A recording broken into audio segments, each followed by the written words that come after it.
Rich Man, Poor Man.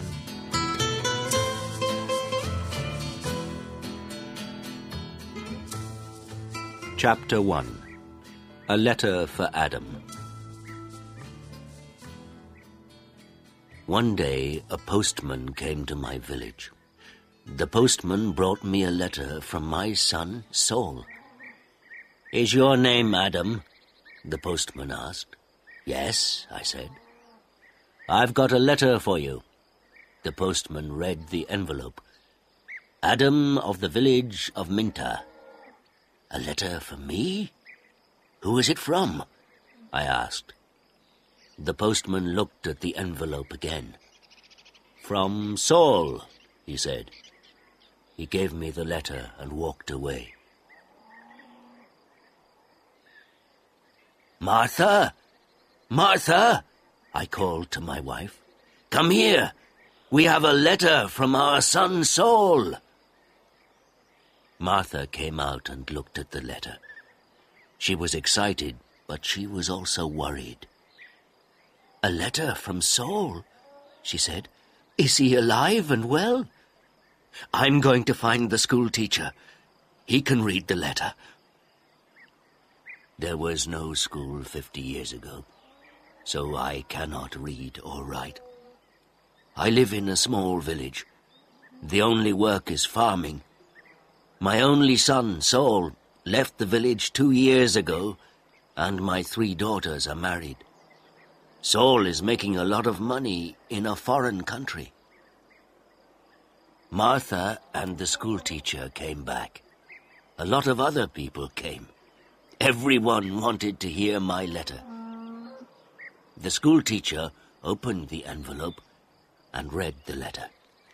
20 Taylor Street, London E19, England, 16th of March. Dear Father, I am living in London. I have a job in a factory. The work is very hard. I often work at night, but the pay is good. I am well, and I live with people from my country. I am sending you £100 in this letter. This is for you and my mother. Love to you and mother, Saul. £100, I said to the schoolteacher. "You're wrong. It's a mistake." "No," the schoolteacher said. "I'm not wrong. It's not a mistake. Here is the money." And he gave me a piece of paper. "What is this?" I asked. "A money order," the schoolteacher said. "Go to Darpur. Take this money order to the post office in Darpur. The money order is worth £100. The post office official will give you the money." £100, I said again. Everyone laughed and said, "Adam, you are a rich man. You can buy many things for your farm and for your house. And I can buy some good food and drink in Darpur. I am going to give a party for you all," I told my friends. Martha said, "Saul is a good son."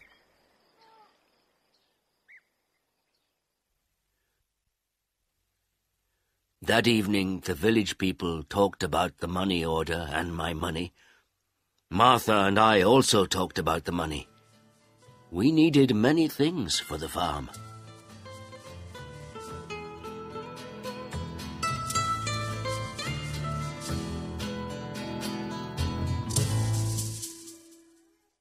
Chapter 2.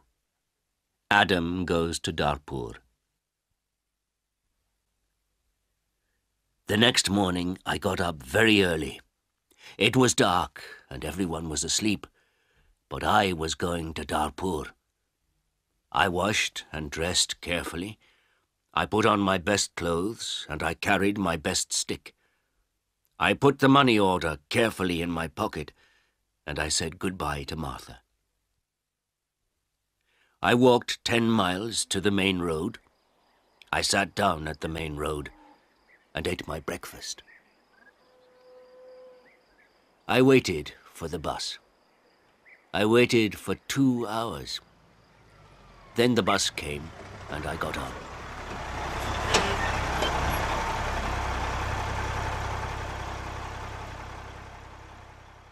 It is a long way to Darpur. The bus takes 3 hours. I arrived in Darpur and walked to the post office immediately. I do not often go to Darpur. I only know the market and one shop. This is the shop of Rick. I buy things for my farm from Rick. There were a lot of people in the post office. I asked about money orders. A man showed me the queue. There was a long line of people, and I waited at the back. Finally, it was my turn. I was at the front of the queue. But the official did not serve me. "Excuse me," I said. "It's my turn. I'm next." "You are next.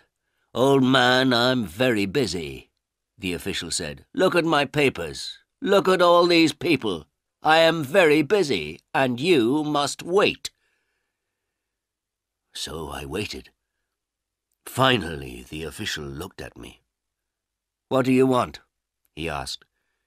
I gave him my money order. "This is my money order for £100, I replied. The official held out his hand. "Identity card?" he said. "Excuse me? I don't understand," I replied. "Your identity card," the official said again. "Give me your identity card." "What is an identity card?" I asked. "I can't give you any money for this money order. First, I must see your identity card. Your identity card gives your name and your address. Your identity card describes you. There is a photograph of you in your identity card. I don't know you. Who are you?" The official was a little angry. But I was also angry. "Who am I?" I said. "Everyone knows me. I am Adam of the village of Minter. I haven't got an identity card, and I don't need an identity card." "Old man, I'm very busy and you're very stupid," the official said. "Who are you? Where is Minter?" "Give me my money. Give me my £100, I said. The official looked angry and said, "Show me your identity card. I don't know you." The official gave back my money order, and he turned away. "Where can I buy an identity card?" I asked the official.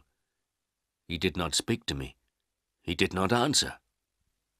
"Go to the Ministry of the Interior," a man said. He was standing in the queue, and he told me the way. Chapter 3. An Identity Card. I walked to the Ministry of the Interior. I waited in another queue. I spoke to another official. I asked for an identity card. "Fill in this application form," the official said, "and bring the form and 3 photographs of yourself and £2. Come back tomorrow." "Tomorrow?" I said. "Can I have an identity card today, please? I live in Minter. I live 5 hours' journey from Darpur. I'm an old man." "Yes, come back tomorrow." And the official turned away.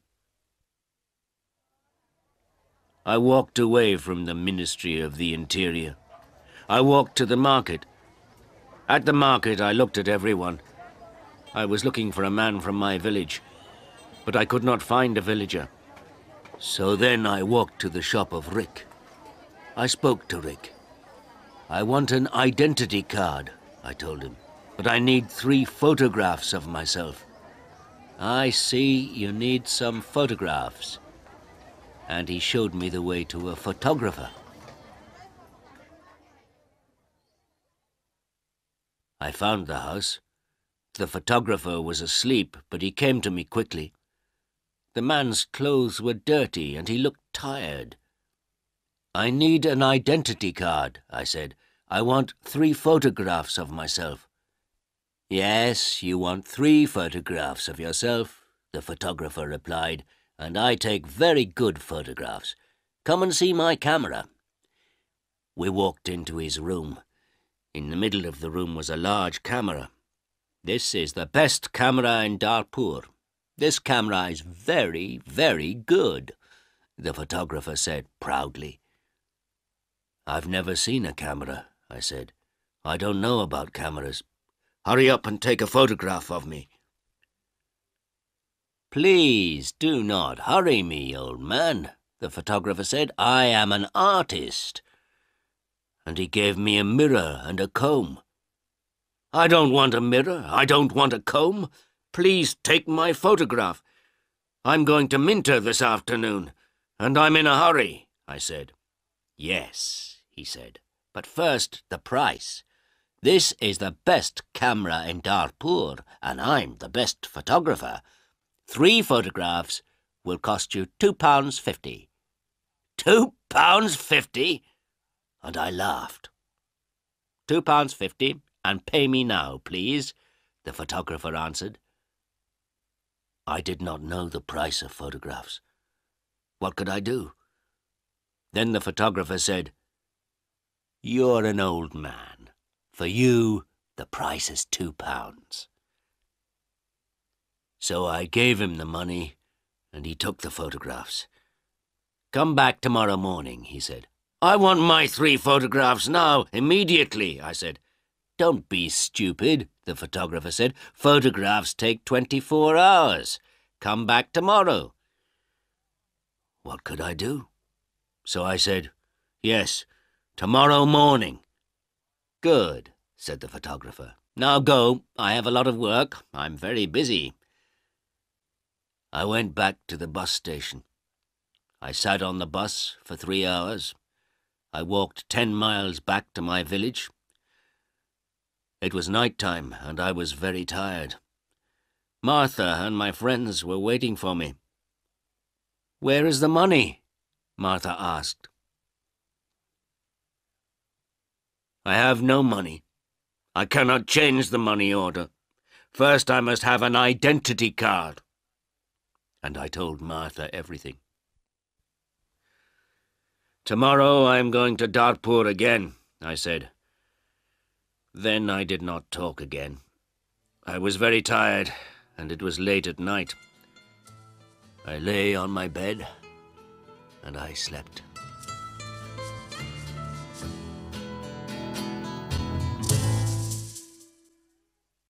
Chapter 4. No Photographs. I woke up late the next morning. The sun was already high. I did not walk to the main road and catch a bus. All the buses go to Darpur early in the morning. So I stayed at home on Wednesday. I was still very tired. I rested and talked to the villagers about the money order. I told them about the identity card and the photographer. The school teacher said, "Yes, the official is correct.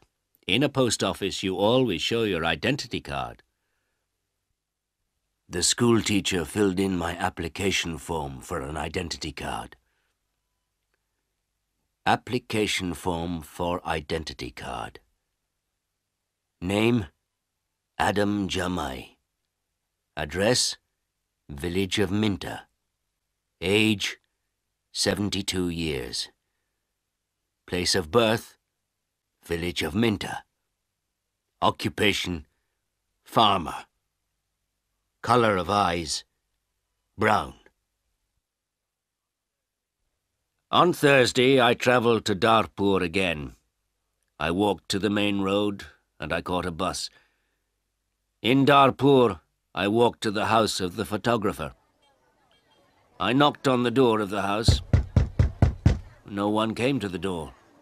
I knocked again loudly with my stick. A woman opened the door. "Who are you? What do you want?" she asked. "Can I have my photographs, please?" I said. "Your photographs? I have no photographs," the woman replied. "I came here on Tuesday. Where is the photographer?" I asked. "He's out. He's not here." And the woman closed the door. I shouted at her. "I'm waiting here for him." After a long time, the photographer came back. He looked tired, and he smelt of beer. "Give me my photographs," I said. "I have waited a long time for you." The photographer looked at me and said, "I don't know you, old man. What photographs are you talking about?" "My 3 photographs for my identity card. I paid you £2 for them on Tuesday. Give me my photographs immediately, or my money." "Your photographs? Your money? What are you talking about?" the photographer said. "Show me the paper. Show me the receipt for your money." "My receipt?" I asked. "Yes, where is your receipt?" the photographer asked. "You didn't give me a receipt," I shouted. "Give me my photographs or my money immediately." And I hit the photographer hard with my stick. I am old, but I am still strong. The photographer fell on the ground. He shouted, "Help! Help! This old man is killing me!" And I hit him hard again. Lots of people ran out of their houses. I hit the photographer again, and 2 men held me. I could not get away from the 2 men. The photographer was very angry, and I was very angry. Lots of people were shouting. Then a policeman came. The photographer shouted to the policeman, "This old man hit me 3 times with his stick. He's a thief and a murderer. He wants my money." The policeman held my arm and said, "Come with me to the police station." I did not say anything. We walked to the police station. At the police station, the policeman asked me, "Did you hit that man 3 times?"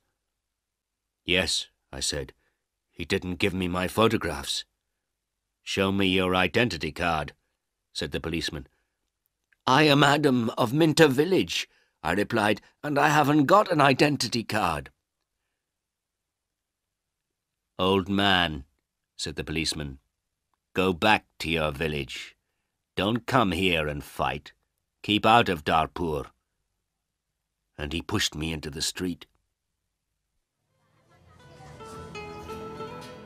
I went back to my village. I was tired and angry.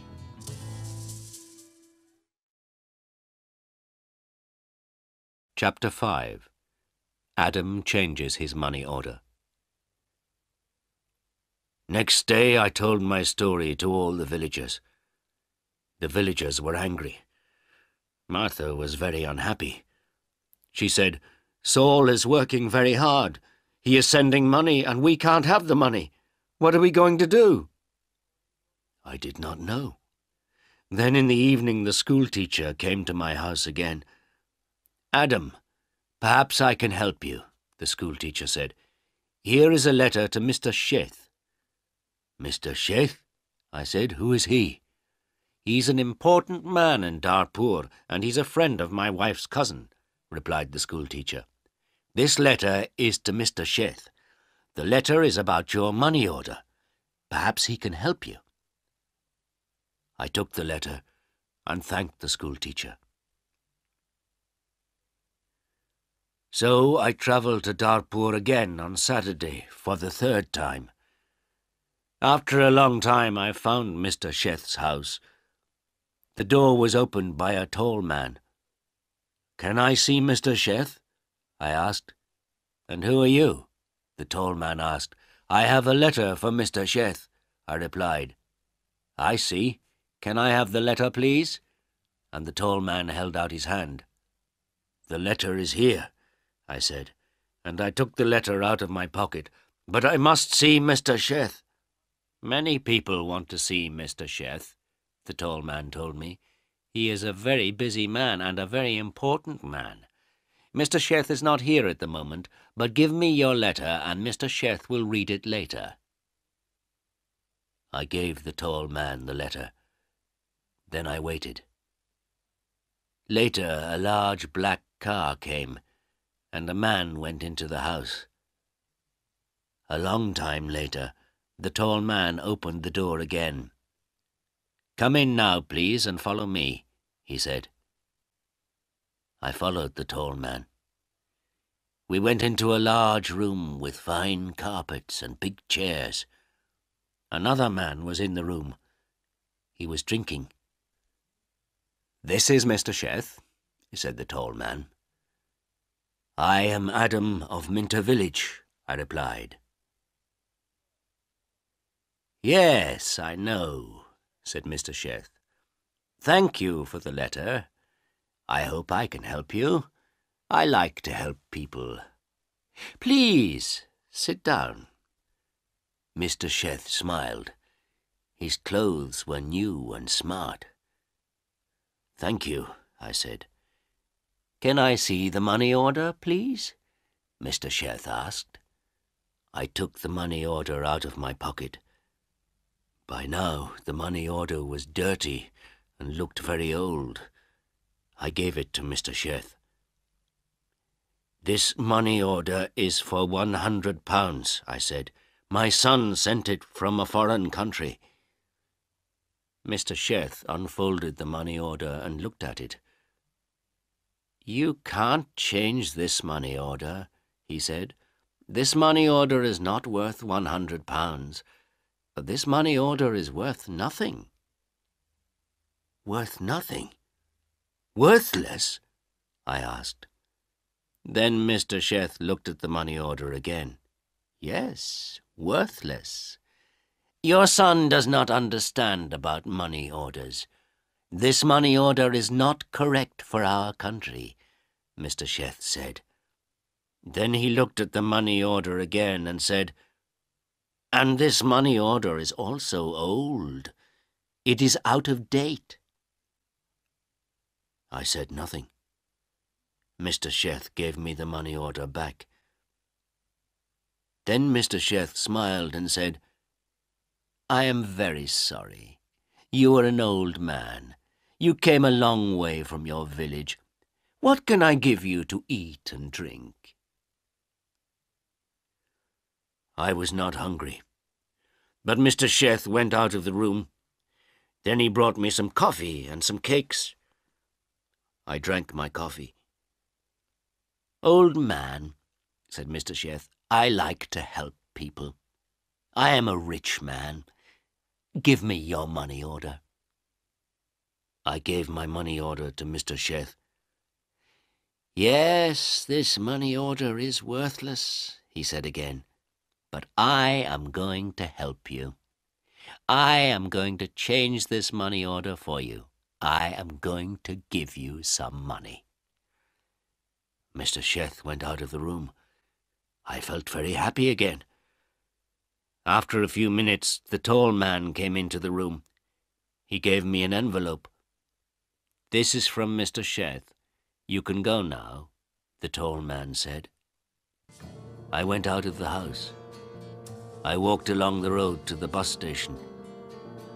I opened the envelope and I took out my money. I counted the money. It was £10. I thought about my only son, Saul. My son, Saul, had sent me a money order for £100. Mr. Sheth had given me £10. I felt old, and I felt poor again.